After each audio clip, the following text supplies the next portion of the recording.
Welcome to another deep dive. Today we're going to be talking about money, specifically financial independence and mindful living. Oh, yeah? Our source material is the 2018 revised edition of Your Money or Your Life by Vicki Robin. With a foreword by Mr. Money Mustache. Exactly. Everybody knows Mr. Money Mustache. We're going to go beyond the basics of not having to work for money, and we're going to try and figure out what financial independence really means. And how to achieve a more fulfilling life. This book's been around for a while, right? It has. Originally published in 1992. Wow. Pretty old. Yeah, that's older than me. It's interesting to see how its message still resonates, especially with the rise of the FIRE movement. The FIRE movement. Financial independence, retire early. Yeah. Have you heard of that? Oh, yeah. A lot of people are talking about that. A lot of people are talking about it. Especially young people. What I find interesting is this book's central message of freeing yourself from the illusion that buying things brings happiness. It's more relevant today than ever, I think. Absolutely. I think we're constantly bombarded with messages that tell us we need more. More.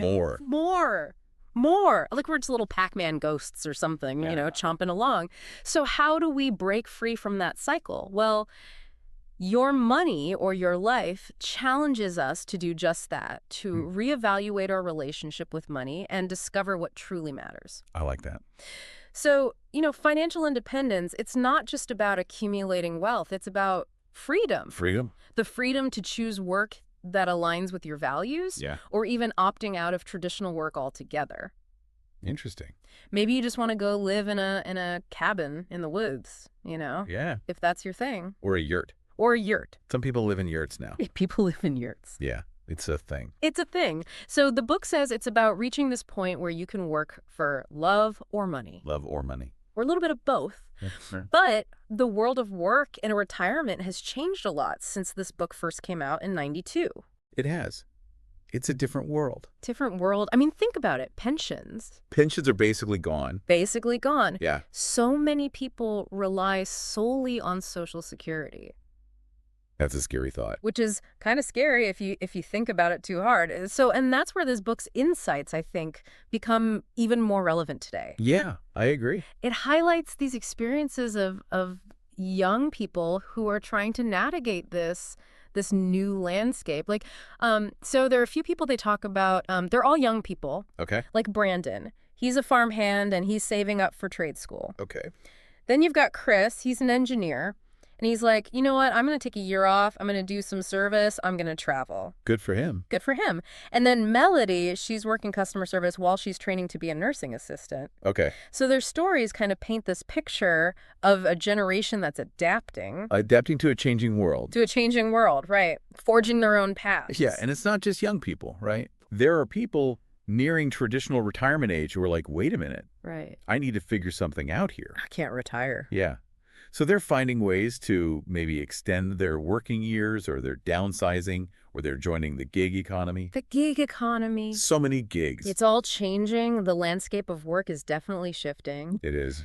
And this book provides, I think, a pretty good framework for navigating those shifts. Yeah, I think so too. Your Money or Your Life emphasizes three, I think, really core values for achieving financial independence. Okay, lay by me. So the first one is frugality. Frugality. And what I find interesting about how this book defines frugality is it says it's about appreciating what you have. Okay. It's about understanding that waste comes from not enjoying what you already possess. It's Interesting. a shift in perspective. Yeah, it is. It's not about deprivation. It's not. It's about making conscious choices. Right. Finding contentment in what you have. And then the next one is simplicity. Simplicity. Embracing the concept of enough. Enough. What is enough? Oh, that's the question, isn't it? It really is. And the book acknowledges that, that's unique to each individual. Oh, absolutely. What might feel like enough for one person could be totally different for someone else. Totally. Yeah. So the third one, self-sufficiency. Self-sufficiency. Encouraging us to learn skills to reduce our dependence on paid services. I like that. So, learning how to, maybe do some basic plumbing or change the oil in your car. Or bake your own bread. Bake your own bread, all that good stuff. Be more self-sufficient. Become a homesteader. Here you go. Live off the grid. No, I'm just kidding. Some people do. Some people do. Yeah. So I love the analogy that this book uses. Okay. Turtles and hares Okay. to describe how people approach FI. I like that. So, like, some people, the turtles, take a slow and steady approach. Slow and steady wins the race. Right, exactly. While others, the hares, are all about reaching FI as quickly as possible. Zoom, zoom. Yeah, they're like, let's do this 30. I want to be retired by 30. Retired by 30, I've heard that. You see those people online? Oh, yeah. All over the place. Yeah, But the book says neither approach is right or wrong. that's good. It's about finding a pace that suits you. Exactly. Your personality, your goals, your lifestyle. Right. Now, here's where I think things get really interesting. Okay, I'm listening. Money equals life energy. Whoa. Have you ever thought about it like that? No, but that's interesting. Think about it. You're literally trading your time, Which is precious. which is precious, your hours, your energy, For money. for money. Hmm. Is that a fair exchange? That's a question we should all be asking ourselves. Yeah, and that's what this book encourages us to do. Yeah. It challenges us to evaluate how much life energy we're actually spending on our jobs. Right. And it's not just the work hours. Right. It's the commute. The commute can be brutal. Oh, it can be brutal. It's work-related expenses. Oh, yeah, all those little things add up. Oh, they do. And even like the emotional toll, right? Oh, the emotional toll, Of, definitely. of a job. Huh. So the book talks about this guy, Mark H. Okay. And he realized that he was spending like a huge amount of his income Well, just on work-related expenses. So he was like, you know what? what did he do? I'm going to switch to part-time. Smart. And by doing that, he was able to cut those expenses. And he actually ended up financially better off. Wow. And he had more time for the things he cared about. That's a win-win. It is a win-win. So this leads us to the next step. Okay, what is it? Track every cent. Every cent. Every cent. Now, I know some people might hear track every cent and they're like, oh, that sounds tedious Yeah, I could see that. or restrictive. But your money or your life emphasizes that it's not about deprivation. It's about awareness. Awareness. It's about making informed choices. Okay. So the book even uses this example of Elaine. Okay, Elaine, what did she do? And as she started tracking her spending, she naturally spent less. Really? Not because she was like, trying to deprive herself, but her self-esteem rose because she was like, oh, I have control. It's empowering. It's empowering. And speaking of empowering, let's talk about enough. Enough. This is a big thing in this book, finding that sweet spot where you have everything you need and want without going overboard. Yeah, without all the excess. Right. Yeah. Without all the excess. And it's not about minimalism. It's not about deprivation. No, it's not. It's about finding that point on the fulfillment curve where more possessions won't actually bring you more happiness. Okay. So your money or your life introduces this visual tool. Oh, I love visual tools. It's called the wall chart. The wall chart. Okay. Okay, so you basically plot your monthly income and expenses, Okay. and you watch the gap close over time. I can see how that would be motivating. It can be motivating, right? So they talk about this woman, Ivy, and she was like terrified to share her finances with a group. Oh, yeah, that could be scary. It can be scary, right? But then she experienced this sense of pride as she was tracking her progress. Using the wall chart. Using the wall chart. Yeah. So you've got all this like emotional stuff, the mindset stuff. Getting your mind right. You're tracking your spending, but how do you actually start making some progress? Yeah, how do you get started? The book is pretty clear. Debt keeps you chained to a job. Oh, yeah. Debt is definitely a chain. So tackling that is crucial. Absolutely. So it emphasizes paying off high-interest debt, like credit cards, payday loans. As quickly as possible. ASAP, as quickly as possible. Yeah. They tell this story about Tanya N. Okay. Paid off her $26,000 debt. Wow. And she describes it as incredible freedom. Oh, I bet. Right? Like, The weight is lifted. the weight is lifted. Yeah. So once you've tackled your debt, you can start implementing some of the book's creative frugality strategies. Oh, I like those. What are some of them? One of the first ones they talk about, don't go shopping. Don't go shop. I know, it sounds crazy, but they're basically saying, avoid temptation. Okay. Stay away from those tempting aisles. Stay out of the stores. Stay out of the stores. And off of Amazon. And off of Amazon. Close that tab. Close those tabs. And it makes a big difference. I bet it does. It really does. It Yeah. really does. They also talk about living within your means. Living within your means. Buying what you can truly afford. That's a good one. Then they say, Maintain what you own. Okay, maintain what you own. Repair instead of replace whenever possible. Yeah, make things last. Make things Or last. just throw things away. Don't just throw things away. Wear it out. Wear it out. Use things for their full lifespan. Love it. I love that. Yeah. Do it yourself. DIY. DIY. Learn new skills. Save some money. Yeah. Gain a sense of self-sufficiency. Empowerment. Empowerment. Yeah. They also talk about anticipating your needs so you don't make impulse purchases. Okay, plan ahead. Plan ahead. Right. Be prepared. Use everything you buy. Don't let things go to waste. Right. Minimize waste. Research your options. Compare prices. Compare prices. Seek out discounts. Seek out those discounts. Be a savvy shopper. A savvy shopper. You know, they also say explore alternatives like swapping, Swapping. bartering, Bartering. sharing. Being generous. No. There's a whole world of creative and fulfilling ways to save money. It's not just about being cheap. It's about being resourceful. And being mindful. Yeah. And being generous. And they even suggest following these 9 steps outlined in the book Okay. to help you work towards achieving FI, A roadmap to FI. a roadmap. Yeah. And then they talk about this thing called the crossover point. The crossover point. What is that? That's when your monthly investment income surpasses your monthly expenses, Okay. making work optional. Wow. Pretty exciting, right? It is exciting, but it can also be a little scary, right? It can be. It's like, what do I do now? What do you do now? They even tell a story about this guy who calls Vicki Robin after reaching FI. Oh, no. He's like, I'm freaking out. I don't know what to do with myself. He's terrified That's funny. because, you know, it's like you're stepping off this familiar path. Into the unknown. Into uncharted territory. It can be exhilarating and a little bit scary. Absolutely. Okay, so you've reached this, like, you know, exciting crossover point. Work is optional. But how do you make sure your money keeps working for you? That's the question. That's the question. We need to talk about some investment strategies. Let's do it. Now, in earlier editions of the book, they really emphasized U.S. Treasury bonds. Okay. But, you know, Joe Dominguez, Vicki Robin's co-author, he retired at 31 using a bond strategy. 31.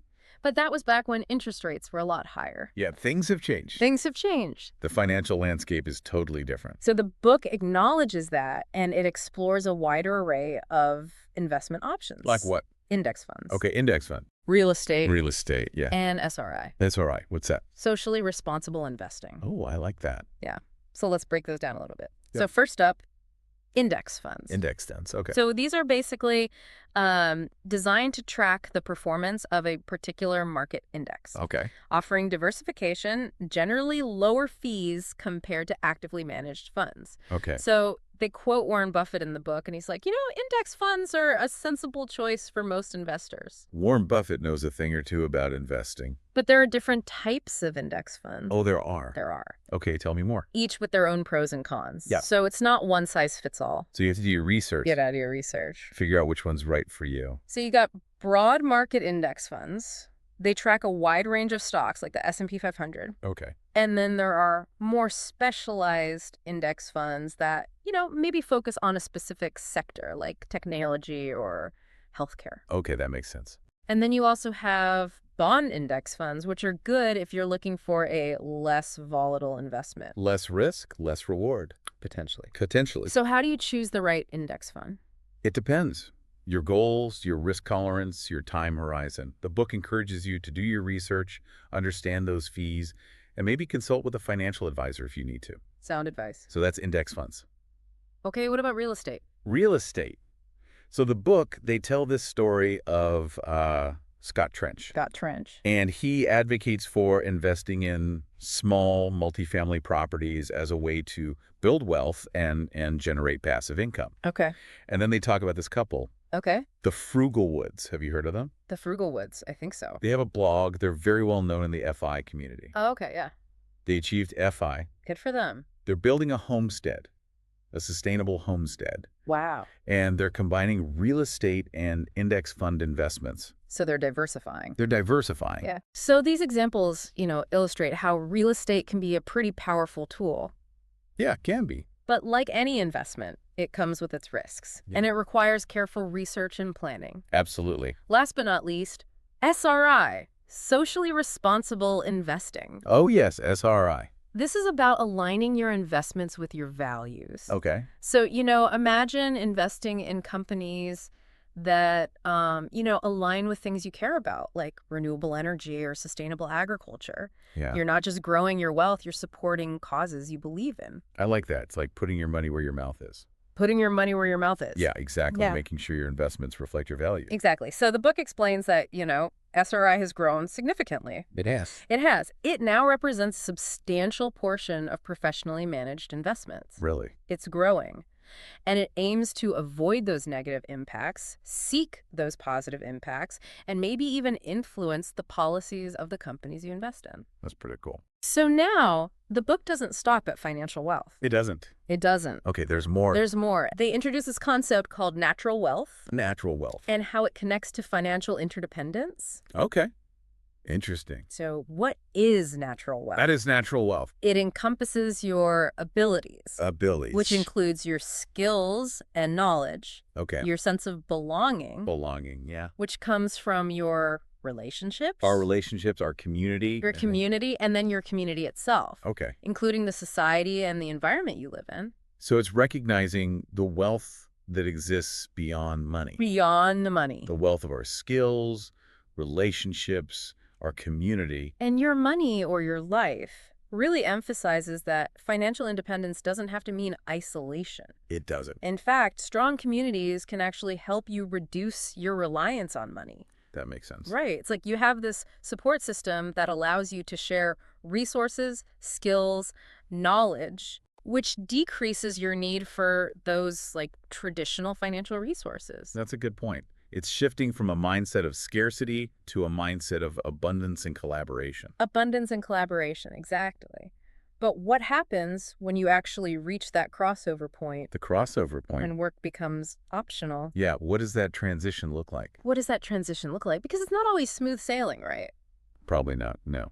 The book talks about these crossover point jitters, Crossover point jitters. to that feeling of unease that can come with such a significant life change. Remember that guy who called Vicki, terrified of his freedom? Yeah, it's a big change. It is. And it makes total sense. It's like stepping off the familiar path into uncharted territory. Exactly. But as the book points out, it's all part of the process. And, you might feel a little jumpy, a little bored, even overwhelmed at first. Overwhelmed, yeah. It's like a kid in a candy store. I could do anything. I can do anything. I don't know what to do. So many choices. So many choices. But eventually, you settle into this routine that's guided by what truly matters to you. Not by a clock. Not by a clock. Or someone else's expectation. Or someone else's expectations. So stay tuned. Oh, there's more. There's more. For part 2 of our deep dive, where we're going to continue exploring your money or your life. I can't wait. I can't wait either. This is good stuff. It is good stuff. Welcome back to our deep dive into your money or your life. We were just talking about how reaching financial independence can be kind of like taking a leap of faith, like a trapeze artist. Letting go of one bar to grab another. Exactly.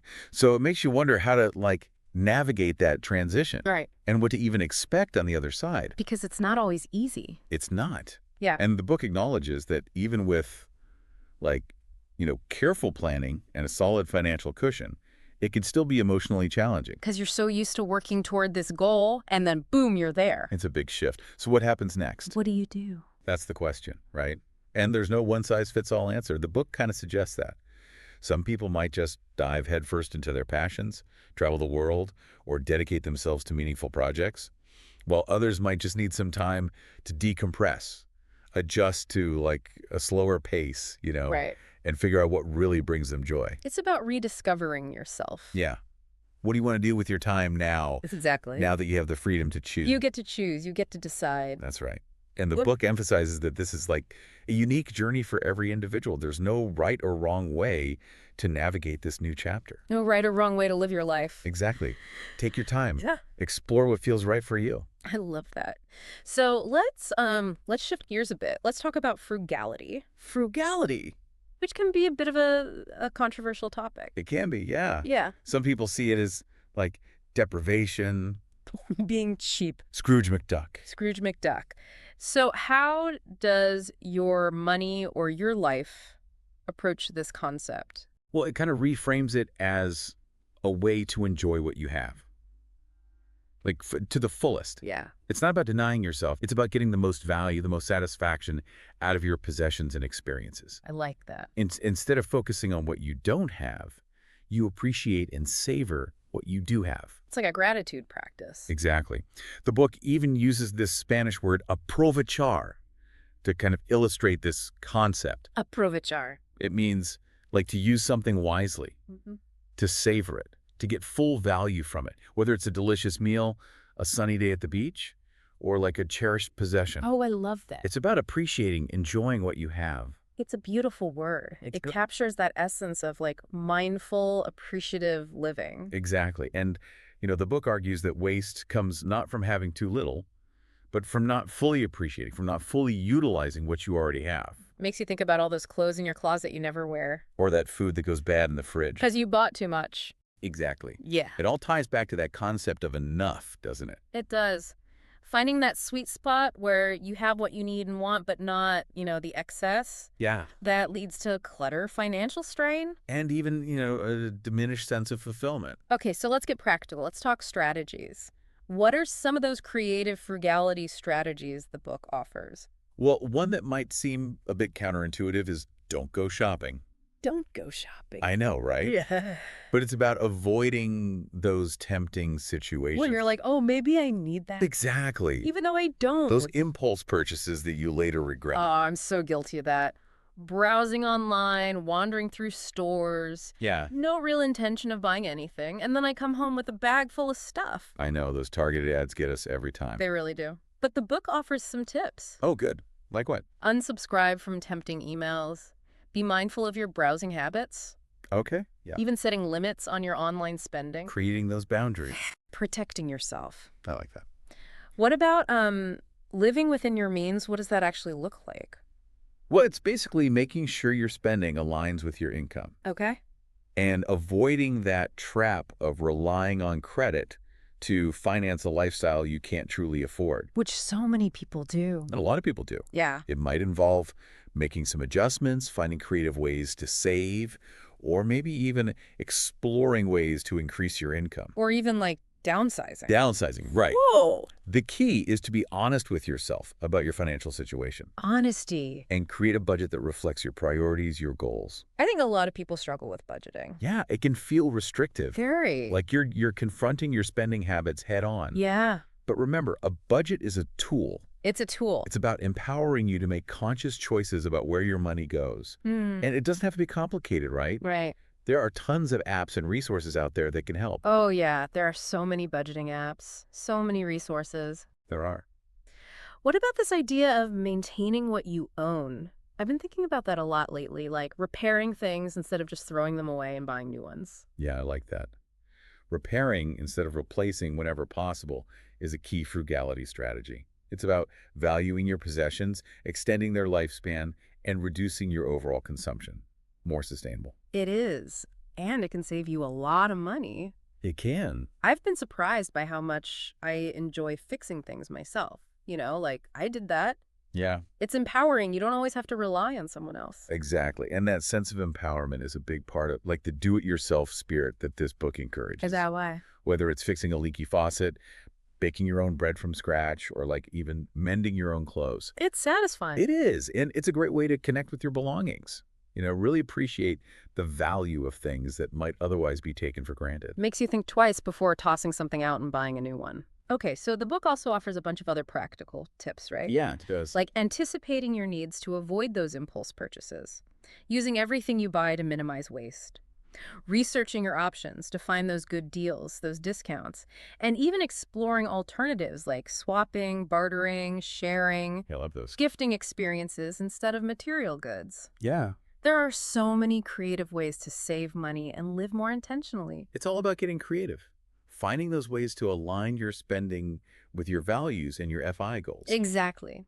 So frugality, it's not about deprivation. It's about making choices that enhance your life, both financially and personally. I like that. It's about living more intentionally, creating a life that aligns with your values. So we've talked about, the emotional challenges of FI, the concept of frugality, strategies for saving money. But what happens after you've reached that crossover point? Yeah. What does life actually look like? Right.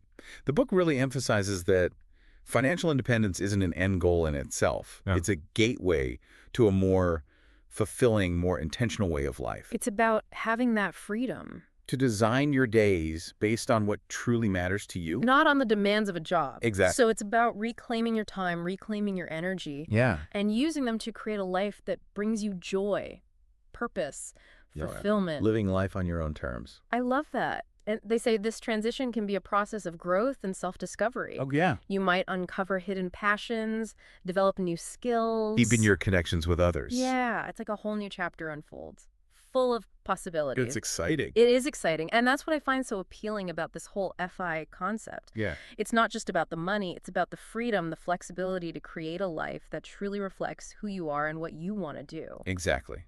It's about aligning your life with your values and priorities, not with the expectations of society or, a job you might not even enjoy. It's about living a life of intention and purpose. Now, let's be realistic. Even in FI, money still plays a role. It does. So how does your money or your life address managing your finances responsibly once you've reached that point of freedom? Well, it all comes back to those core principles. Awareness, intentionality, and aligning your spending with your values. Even though you're not working for money. Exactly.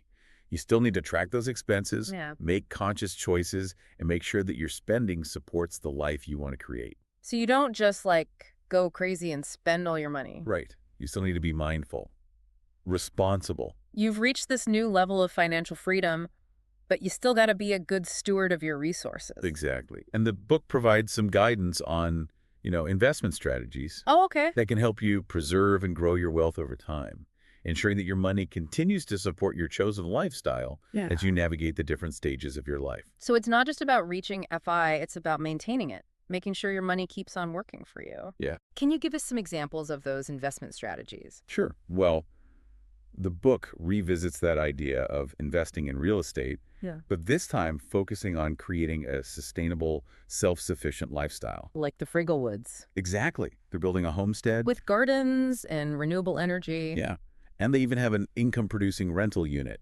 I love that. So they've created this lifestyle where their home, their land, it's all integral to their financial independence and their overall well-being. It's inspiring. It's like they've integrated their FI goals with their passion for sustainable living. Right. They're not just financially independent. They're creating a life that aligns with their values, a life that contributes to a healthier planet. And their story just highlights how diverse FI can look. It's not just about retiring early and sitting on a beach. It's about designing a life that is meaningful and fulfilling for you. Whatever that looks like. Exactly. Whether that's traveling the world, starting a business, dedicating yourself to a cause, or just spending more time with loved ones. So your money or your life, it's empowering us to define what FI means for us. Yeah. And to create a life that reflects our values and aspirations. Exactly.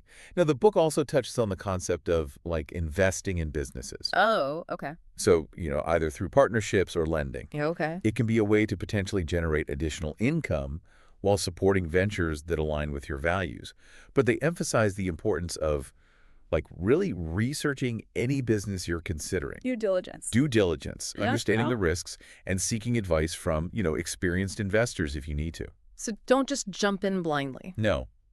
And they also caution against those riskier or ethically questionable investments, Okay. like day trading or complex financial products that you don't fully understand. Stay away from those. Yeah. So it's not just about maximizing returns, it's about making sure your investments align with your ethical compass. Exactly. Make sure your money's working for good. Love that. Okay, so before we wrap up this part of our deep dive, I want to go back to that concept of natural wealth and financial interdependence. How does your money or your life suggest we, cultivate these forms of wealth even after we've reached FI? Well, it encourages us to invest our time and energy in our abilities, relationships, and our community. Remember those ABCs: abilities, belonging, and community. It's like recognizing that true wealth goes beyond just money. It does. It's about cultivating those aspects of our lives that bring us joy, connection, and a sense of purpose. Exactly. It's about nurturing our skills, Right. strengthening our bonds, and contributing to our community. And what I think is so interesting is They emphasize how these forms of wealth can actually appreciate faster than money. especially when you have the time and freedom to invest in them It's a good point. It challenges us to really rethink our understanding of wealth, and to recognize the abundance that exists beyond those financial resources. shifting from accumulating more to living more intentionally. Creating a life that reflects your deepest desires. So, your money or your life, it challenges us to really broaden our definition of wealth. To create a life where FI is not the end goal, but a stepping stone. To a more fulfilling, more interconnected way of being. I love that. Me too. This has been such an insightful conversation. Stay tuned for part 3, where we'll explore some real-world examples of people who have embraced these principles. And creating these extraordinary lives of freedom and purpose. I can't wait. Welcome back to our deep dive into your money or your life. We're in the final stretch now. We are. And, in this final part, we're going to shift from concepts to, real-life stories. Because sometimes I think it helps to hear, okay, these ideas are great, but how have they actually played out? People who've walked the walk. Exactly. People who have actually used these principles, reached FI, created these fulfilling lives, and they're in the book. Oh, cool. So first up, the story of Ted. Ted, He left his high-pressure job, moved to Oregon. what did you do in Oregon? Well, he loved writing, but he felt stuck in a job that just, drained him. Oh, no. Just to maintain a certain level of income, you know? Been there. Been there, done that. But by simplifying his life, reducing his expenses, embracing frugality, he created space for his writing. Wow. And get this, he started bidding higher for his remodeling jobs. Higher. Higher, assuming he would get less work. Okay. But the opposite happened. Really? His clients, they valued his craftsmanship. They were willing to pay a premium. Interesting. It's like they sensed his passion, his commitment to quality. And he was able to pursue his writing. Without that pressure. Love that. Yeah. So sometimes, by letting go of that attachment to a certain income or a job title, you can actually unlock more abundance. You can. Next story is Nina. Nina. She was a hotel maid. And she dreamed of a more fulfilling career. Okay. So what happened? So she tracked her expenses meticulously. She saved diligently. She was on a mission. She was. She used her wall chart as a visual motivator. Love it. And then one day, she's volunteering at a conference. Okay. And an opportunity arises. And because she was so prepared, so dedicated, Nina landed her dream job as the executive director of that nonprofit. That's awesome. Pretty cool. It is. So financial independence can really pave the way for pursuing your passions and creating that life of meaning. It's not just about the money. It's about having the freedom to choose a path that resonates with you. Exactly. And her story is a testament to the power of setting those clear goals and consistently working towards them. Consistency is key. No matter the obstacles. Absolutely. Obstacles are just stepping stones. They are. All right, last story. Financial interdependence in action. Okay, I'm ready. Vicki Robin, she co-owned a house in Seattle Oh, cool. with friends. That's a good idea. They created this shared living space, which provided affordable housing, sense of belonging, support. And then when they eventually sold the house, they all benefited financially. A win-win. It is a win-win. It really highlights that cooperative spirit, the power of community. Yeah. You don't have to go it alone. You don't. So as we wrap up this deep dive into your money or your life, I want to leave our listeners with this final question. Oh, question. Okay. If you didn't have to work for money, what would you do with your time? Ooh, that's a good one. How might that change your definition of enough? Right. Because if you don't have to trade your time for money anymore, then what is enough? It really makes you think. And your money or your life encourages us to do just that, to redefine our relationship with money, reevaluate our priorities, and create a life that's both financially secure and fulfilling. It's not just a financial guide. It's a guide to a richer, more meaningful existence. Exactly. So thank you for joining us on this deep dive. We hope you've enjoyed it. We hope you've gained some inspiration, some practical takeaways for your own journey toward financial independence and, just a life you love. Thanks for listening. We'll see you on the next deep dive.